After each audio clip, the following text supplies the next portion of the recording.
Hello everyone. So the next operating system operation is timer. So what do you mean by timer? So you may heard about this term timer.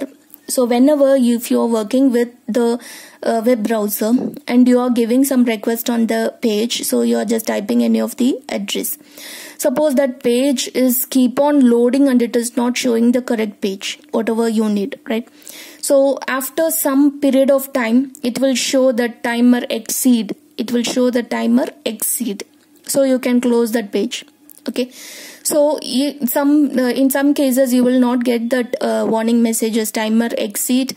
So it will keeps on loading and loading. So you are just wasting your time by looking that one. So in order to avoid it, we can go with the timer concept. So operating system will be designed in that way. So you should include the timer. So why we have timer? If any of the user program, suppose if you are executing any of the program and if it gets stuck into the infinite loop. So if you're executing any C program, so you may get many number of loops. So if it gets stuck with the infinite loop, it keeps on executing that loop. It is not coming out of that loop. So what happens here? You will not get the result, and also you cannot get back to the program. So it will be in that output screen itself, right? So that is what, if you provide any timer and after that some period amount of time, so it will come back to the original state. So this is what the use of this timer. Okay, so timer can be set to interrupt the computer system after a specified period. So that is what timer. So the timer can be a variable timer, or it could be a fixed timer, So if you are using the variable timer, so what happens here? It will use the fixed rate clock. So how the timer will be set? It will use the fixed rate clock and also some counter, right? So we need to initialize the counter value and we need to keep on checking that counter value. So when the counter value reaches to 0, then we can say we will stop executing the current execution of that process, and we will be providing the result. We are just giving the messages timer exceed. So you'll know, the operating system will terminate that program. It will terminate the program, and afterwards the user can understand, so we cannot get the result. So this is what the timer. So if the counter value, so if you're just providing it as if it is a 7, for example, if you're executing any program and if it is a 7-minute program, right? So what the counter value you should initialize, so you should give it as counter value can be 420 seconds, right? So at each and every click of that, for each and every clock running, so this counter value will be decremented. So this will be decremented. So when it reaches to 0 or whenever it is showing some negative value, then we can stop the operating system will terminate this program and it will produce the messages timer exceed. It cannot produce the output. It cannot give the output. So that is what the user can understand, right? So without wasting the time and keep on loading on the same page, so if you allot some timer for that page, so after the timer, if it is unable to give the output, so it will show that message is timer exceed. Okay, so we can we can move on to the next page or next any work. So that is what the use of timer. And the next one, process management. So I would like to tell about some basic information about process. What is process? And what is the responsibility of the operating system in order to manage the process? So that is what we will discuss in this topic. So process is nothing but program in execution. So if you are writing some set of instruction and if you are just storing in your system, but if that process, if that program does not give for execution, so you will not get the output. Suppose if you want to perform any word processor, Okay, if you want to perform any word process, so you're just typing the some document in the Word, right? You're just typing Word document. So if you don't type anything, simply writing in your notebook, and if you don't type anything, then nothing will be happen, right? So you should type it, then only that particular document you will get in the system. So that is what process. Okay, so after typing the document, Word document, so you have created one file and you want to take the print of that Word document, Word.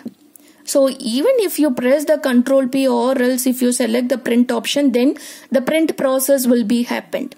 If you don't do anything, so nothing will be happened. You cannot get the document to be printed, right? So this is what the process. Program is nothing but just having the Word document, that is a program.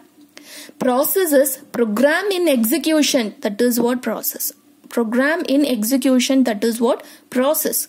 So you need to take some action in order to execute that particular program, and whatever the result you are getting, that is what process, right?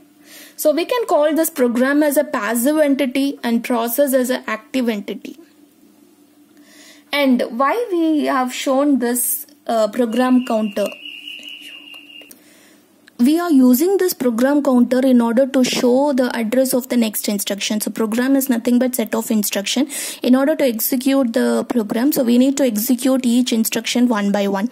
So in order to execute all the instructions simultaneously, we should use this program counter value, because it will give you the address of the next instruction that is going to be executed, right? So we can also create some other process. One process can create another process. So that process is said to be the sub process, or we can also mention the term as parent process and also the child process. So whenever you are performing any operations on the process, we should use the system call. System call is nothing but some predefined functions or predefined instruction that could be used in order to perform any set of operations, right? So if you want to perform any process operation, then we could use the system calls.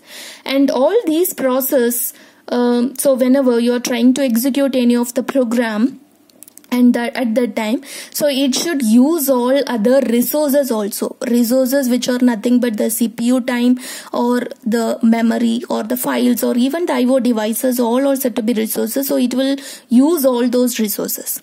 So at the beginning of creating any process, the resources will be allocated. Otherwise, in some cases, while it is executed by the CPU, the resources also been allocated. So this is what.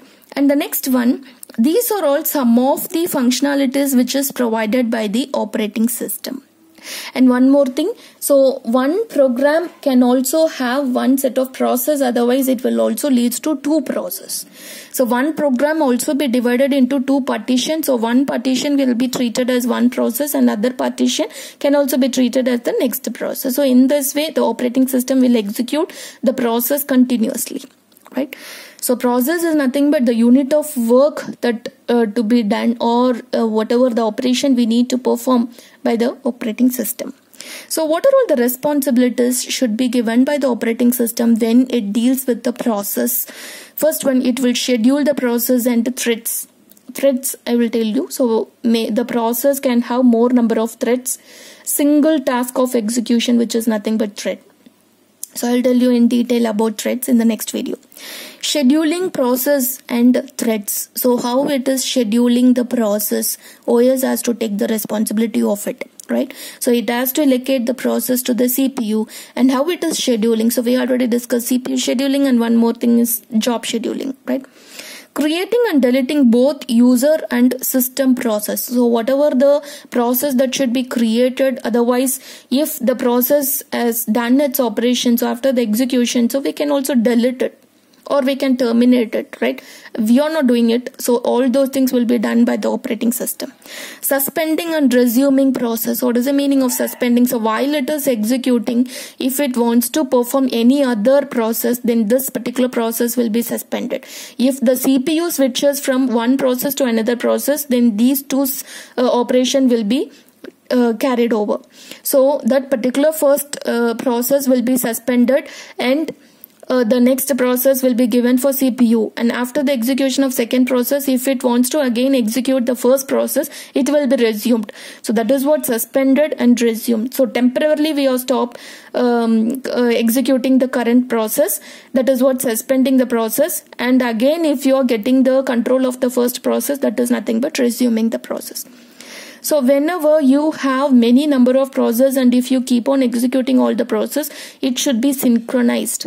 Process synchronization. So whenever more than one process sharing any common database or any resources, if it shares any resources in order to execute its operation, then operating system must maintain the process synchronization. Okay, so that no conflict will occur and we will be getting the correct result. So that is what process synchronization. And process communication. So this will be done for the dependency process, which means if the first process is purely dependent on the second process, or if the second one depends on the first process, then the process communication must take place. So there should be communication in between those two processes. Then only the process will give or will be executed and it will give the correct result. So these are all the functionalities should be provided by the operating system whenever you want to execute any of the process. Okay, thank you.